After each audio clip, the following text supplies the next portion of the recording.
മൂന്നാം ട്വന്റി ലോകകപ്പ് കിരീടത്തിനായി Indian batting നിര അരയും തലയും മുറുക്കി ഇറങ്ങിയപ്പോൾ മോദി സ്റ്റേഡിയത്തിൽ പിറന്നത് റൺമല. കലാശപ്പോരിൽ ന്യൂസിലൻഡിനെതിരെ ടോസ് നഷ്ടപ്പെട്ട് ബാറ്റിംഗിനിറങ്ങിയ ഇന്ത്യ നിശ്ചിത 20 ഓവറിൽ 5 വിക്കറ്റ് നഷ്ടത്തിൽ 255 റൺസെടുത്തു. സെഞ്ചുറിക്കരികെ വീണ്ടും വീണെങ്കിലും തുടർച്ചയായ മൂന്നാം മത്സരത്തിലും സഞ്ജു സാംസണാണ് ഇന്ത്യയുടെ ടോപ്പ് സ്കോറർ. ഇന്ത്യയ്ക്കായി ഇഷാൻ കിഷൻ, അഭിഷേക് ശർമ്മ എന്നിവരും അർദ്ധ സെഞ്ചുറി നേടി. അവസാന ഓവറുകളിൽ തകർത്തടിച്ച ശിവം ദുബെയാണ് ഇന്ത്യൻ സ്കോർ 250 കടത്തിയത്. 2 സിക്സും 3 ഫോറും സഹിതം 24 റൺസാണ് 20-ാം ഓവറിൽ ദുബെ അടിച്ചുകൂട്ടിയത്. ഓപ്പണർമാർ ചേർന്ന മികച്ച തുടക്കമാണ് ഇന്ത്യക്ക് നൽകിയത്. പവർ പ്ലേ അവസാനിക്കുമ്പോൾ വിക്കറ്റ് നഷ്ടമാകാതെ 92 എന്ന നിലയിലായിരുന്നു ഇന്ത്യ.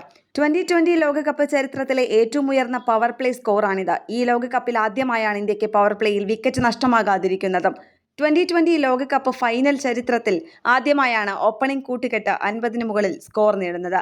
2009 ഫൈനലിൽ ശ്രീലങ്കയ്ക്കെതിരെ പാകിസ്ഥാൻ താരങ്ങളായ കമ്രാൻ അക്മലും ഷഹസൈബ് ഹസനും ചേർന്ന് നേടിയ 48 റൺസായിരുന്നു ഇതുവരെയുള്ള ഉയർന്ന ഓപ്പണിംഗ് കൂട്ടുകെട്ട്. പവർ പ്ലേ അവസാനിക്കും മുൻപ് തന്നെ അഭിഷേക് ശർമ്മ 18 പന്തിൽ അർദ്ധ സെഞ്ചുറി കുറിച്ചു. മാറ്റ് ഹെൻറി എറിഞ്ഞ ആദ്യ ഓവറിലെ 5-ാം പന്തിൽ സിക്സർ അടിച്ച സഞ്ജു സാംസണാണ് ഇന്ത്യയുടെ അക്കൗണ്ട് തുറന്നത്. ആദ്യ 2 ഓവറുകളിൽ താളം കണ്ടെത്താൻ വിഷമിച്ചെങ്കിലും പിന്നീട് ഇരു ഓപ്പണർമാരും കത്തിക്കയറി. 3-ാം ഓവറിൽ 15 റൺസ് നേടിയപ്പോൾ ലോക്കി ഫെർഗൂൺ എറിഞ്ഞ 4-ാം ഓവറിൽ 24 റൺസാണ് അഭിഷേകും സഞ്ജുവും ചേർന്ന് അടിച്ചുകൂട്ടിയത്. 5-ാം ഓവറിൽ 21 റൺസും 6-ാം ഓവറിൽ 20 റൺസും പിറന്നു.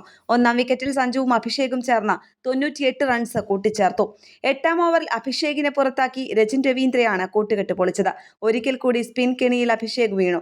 2-ാം വിക്കറ്റിൽ സഞ്ജുവും ഇഷാനും ഒന്നിച്ചതോടെ ഇന്ത്യൻ സ്കോർ ബോർഡ് അക്ഷരാർത്ഥത്തിൽ കത്തിക്കയറി.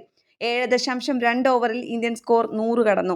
2020 ലോകകപ്പ് നോക്കൌട്ടിലെ അതിവേഗ 100ആണിത്. 11-ാം ഓവറിൽ 33 പന്തിൽ 3 സിക്സറുകളുടെയും 4 ഫോറുകളുടെയും അകമ്പടിയോടെയാണ് സഞ്ജു അർദ്ധ സെഞ്ചുറി തികച്ചത്. ലോകകപ്പിൽ സഞ്ജുവിന്റെ തുടർച്ചയായ 3-ാം അർദ്ധ സെഞ്ചുറിയാണ് ഇത്. ഇതിനുശേഷവും സഞ്ജു കത്തിക്കയറി. 14-ാം ഓവറിൽ രജിൻ രവീന്ദ്രയ്ക്കെതിരെ തുടർച്ചയായി 3 പന്തുകളിൽ സഞ്ജു സിക്സർ നേടി. ഈ ഇന്നിംഗ്സിലാകെ 8 സിക്സർ നേടിയ സഞ്ജുവിന്റെ ടൂർണമെന്റുകൾ സിക്സുകളുടെ എണ്ണം 24ആയി.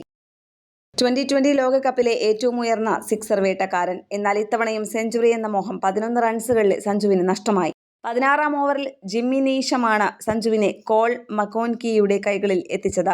അപ്പോഴേക്കും ഇന്ത്യൻ സ്കോർ 203-ലെത്തിയിരുന്നു. 2-ാം വിക്കറ്റിൽ സഞ്ജുവും ഇഷാനും ചേർന്ന് 105 റൺസാണ് കൂട്ടിച്ചേർത്തത്.